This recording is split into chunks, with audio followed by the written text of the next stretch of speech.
કચ્છના તીર્થધામ કેરા ખાતે શ્રી સ્વામિનારાયણ મંદિરનો 73મો પાટોત્સવ ભક્તિસભર માહોલમાં ઉજવાયો હતો। સવારે મંગળા આરતી અને વૈદિક મંત્રોચ્ચાર સાથે શરૂ થયેલા આ ઉત્સવમાં વચનામૃત અને શ્રી સ્વામિનારાયણ ગાદી ગ્રંથની પારાયણ યોજાઈ હતી।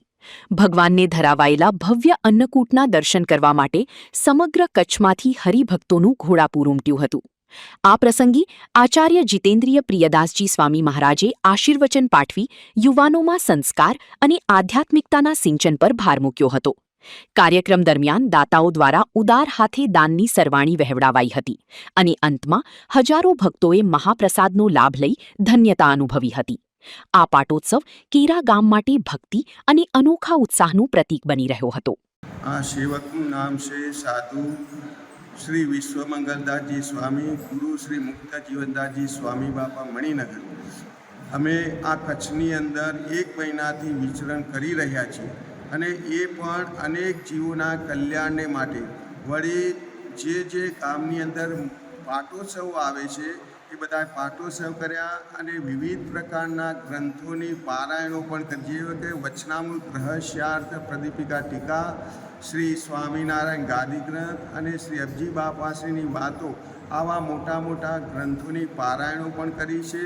અને આવા સમયાઓમાં અહીં કેરા ગામના જે માનબાઈ હતા અને એમ મૂર્તિના સુખે સુખ્યા થયા, એમની પાસે જે કાંઈ ધન હતું એની પારાયણ પણ કરવામાં આવી છે અને એમને મૂર્તિનું સુખ વધારે મળે। અને હયાત જે ધનબાઈ છે એમની પાસે જે કંઈ હતું એમને પણ પ્રાર્થના કે મારી પણ પારાયણ ભેગી કરી લો અને મને પણ ભગવાન વહેલા વહેલા તેડવા આવે એવી એમને પણ પ્રાર્થના કરી છે। વળી શ્રી ગોપાલભાઈ મનજીભાઈ હરસિયાણીએ એ પણ એમને ગાયોને 500 કિલો લીલો ઘાસચારો, સૂકો ઘાસચારો, અનાજ આવું વિવિધ ગૌશાળાઓમાં પણ વિતરણ કર્યું છે અને પશુઓને પક્ષીઓને પણ દાન કરેલા છે। વળી તળાવો ખોદાવીને પાણીની પણ વ્યવસ્થા કરી છે।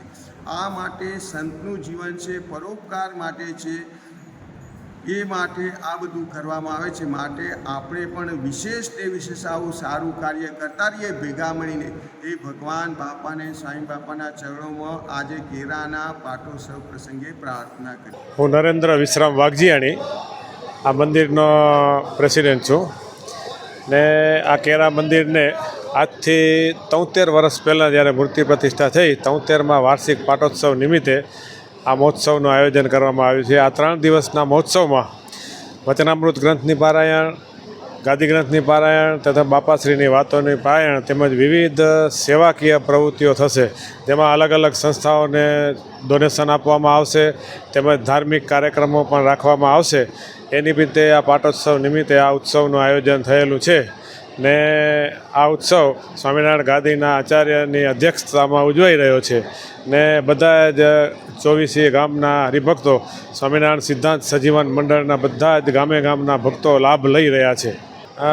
આ ઉત્સવને અનુલક્ષીને વિદેશથી પણ હરિભક્તો પધાર્યા છે અને એમનો પણ એક જ ભાવ છે કે ગામમાં સમયો છે તો જેમ ભલે એનો વસતા વિદેશમાં હોય પણ એ લોકો દેશ સાથે જોડાયેલા રહે અને રહે છે, તો જ્યારે પણ આવા ગામના ઉત્સવો હોય ત્યારે એ લોકો અહીંયા પધારીને લાભ લેતા હોય છે।